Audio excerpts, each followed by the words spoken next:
సంక్రాంతి పండుగలో 3వ రోజైన కనుమనాడు పశువులను పూజించి మాంసాహారాన్ని భుజించి సంతోషంగా గడుపుతారు. అంతా బాగానే ఉంది, కానీ కనుమ రోజున ప్రయాణాలు ఎందుకు చేయకూడదంటారు? ఈ వీడియోలో తెలుసుకుందాం.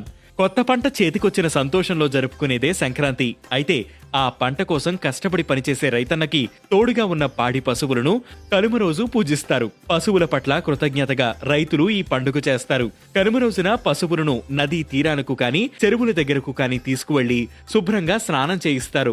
పశువులకు అందంగా పసుపు, కుంకుమ అద్ది మువ్వల పట్టీలు కడుగుతారు.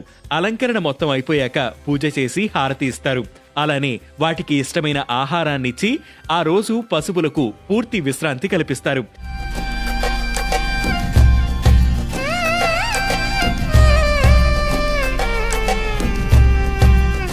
పక్షుల కోసం ధాన్యపు కంకులను తీసుకువచ్చి ఇంటి గుమ్మానికి కడతారు.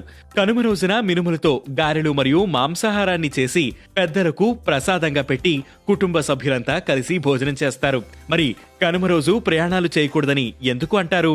కనుమ పండుగ రోజు కాకి కూడా కదలదు కాబట్టి ఆ రోజు ప్రయాణాలు చేయకూడదని మన పెద్దలు చెబుతుంటారు. అయితే ఇలా చెప్పడం వెనుక ఓ కారణం ఉంది. పూర్వం ప్రయాణాల కోసం ఎడ్ల బండ్లను ఉపయోగించేవారు. కానీ కనుమ రోజు ఎడ్లని పూజించడం, వాటికి విశ్రాంతి ఇవ్వడం సాంప్రదాయం. కానీ పండుగ రోజు కూడా ఎడ్లని ఇబ్బంది పెట్టడం ఇష్టం లేక అసలు ప్రయాణాలే వద్దని పెద్దలు చెప్పేవారు. సంక్రాంతిలో కనుమ చివరి రోజు కాబట్టి పండక్కి పల్లెకు వచ్చిన వాళ్లంతా వెళ్లిపోతారని, కనుమ రోజున ప్రయాణాలు చేయకూడదంటే మరొక రోజు కుటుంబ సభ్యులంతా కలిసి గడపవచ్చనే ఉద్దేశంతో పెద్దలు ఇలా చెప్పి ఉంటారని కూడా కొందరు నమ్ముతారు. కారణాలు ఏమైనా కనుమ రోజున ప్రయాణాలు చేస్తే అశుభమని, వెళ్లిన పని జరగదని నమ్మేవాళ్లు ఇప్పటికీ ఉన్నారు. అందువల్ల మీరు కూడా ఉరుకుల పరుగుల జీవితాన్ని పక్కన పెట్టి ఈ రోజు మీ కుటుంబ సభ్యులతో కలిసి సంతోషంగా గడపండి.